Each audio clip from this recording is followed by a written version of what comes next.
a former federal prosecutor and criminal defense attorney who has represented high-profile clients like Anna Delvey, Harvey Weinstein, and Claire Bronfman. Also joining me is Mike King, a 28-year veteran of law enforcement in Utah. He's also the co-chair of the FBI's Violent Criminal Apprehension Program and former director of the Cold Case Unit. And John Muffler is a former U.S. Marshal who's escorted thousands of prisoners in transit and now owns a security consulting company. And John, I'm going to start with you on this one. I was a little surprised about the two stops that happened on this cross-country trip. I'm still trying to figure out if it is a coincidence or if this might have been local authorities working with the feds, either to slow them down because they may have lost the tail, or to see if they could get a better read on whether this was still the suspect they were following. Did you make anything of it other than coincidence?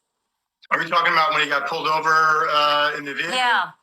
Yeah. The two stops. So, yeah, I think it's coincidental.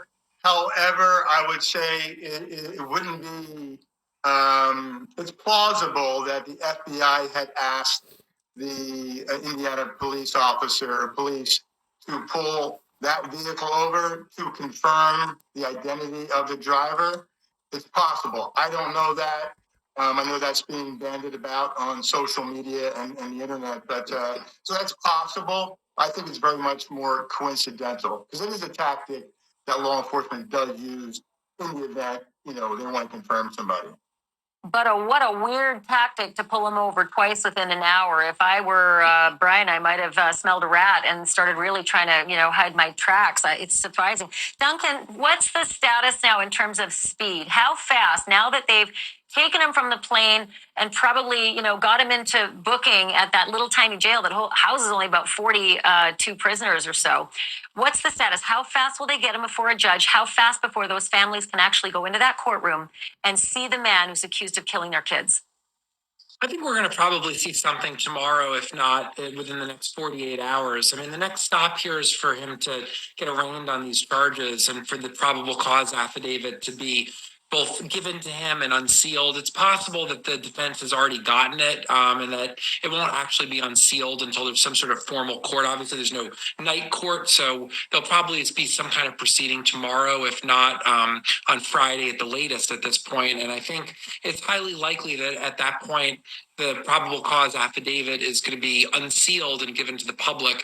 And I think people should remember that not only are there rules about pretrial publicity and the lawyers won't be speaking much, the probable cause affidavit is going to be pretty bare bones. The prosecution does not want to lay out the entire case. They don't want to lay out all of the evidence. They're going to try to make this as bare bones as possible, just enough to tell everybody what the charges are, just enough to satisfy the judge, the court, that this is the right guy, and also to support his remand and continued detention in the jail facility. But they're not going to lay out the entire case. They don't want to give a roadmap to the defense at this point. Yeah, no narrative of what happened in that house necessarily, but a lot more than we know at this point. At least some connection to this mystery name, Brian Kohberger. Heretofore, we'd never imagined a student in a PhD program in criminology at a neighboring university who seemed to have no connection. So at least we'll get something to take us to, a probable cause for an arrest. Mike, go back to the planes for a minute. That we saw this today, an airplane circling for 2 hours. Let me ask the control room if we can get that video up, because I am mesmerized by it. 2 hours of circling above the Kohberger's home. And make no mistake, that is exactly where the Kohberger's home is.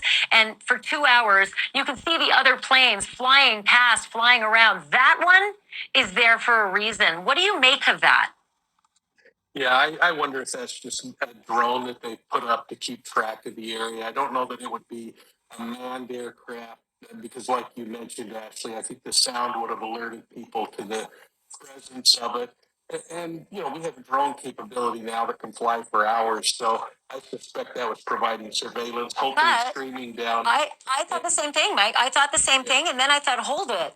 Drones aren't on flight trackers. Like, they're not necessarily going to be on these kinds of websites, are they?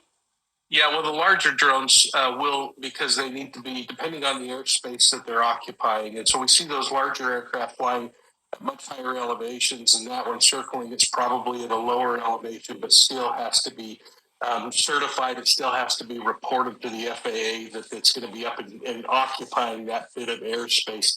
And yeah, I'm not a drone expert, but I am a pilot, so I know that those things are flying around, and you have to worry about that level of airspace that they're in, and it's going to occupy a much lower space, above 400 feet. You surprise me every time you're on. I didn't know you were a pilot. I had to come to you right out of the gate to ask that. Thank you for that. It's excellent information, but I find it even more fascinating that they had eyes on him like that from above for 2 hours late at night. You know, this is about 10 o'clock till midnight local time, and then it was about 6 hours later that the raid happened. Just so intriguing.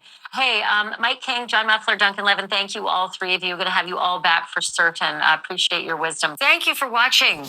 Go to NewsNation.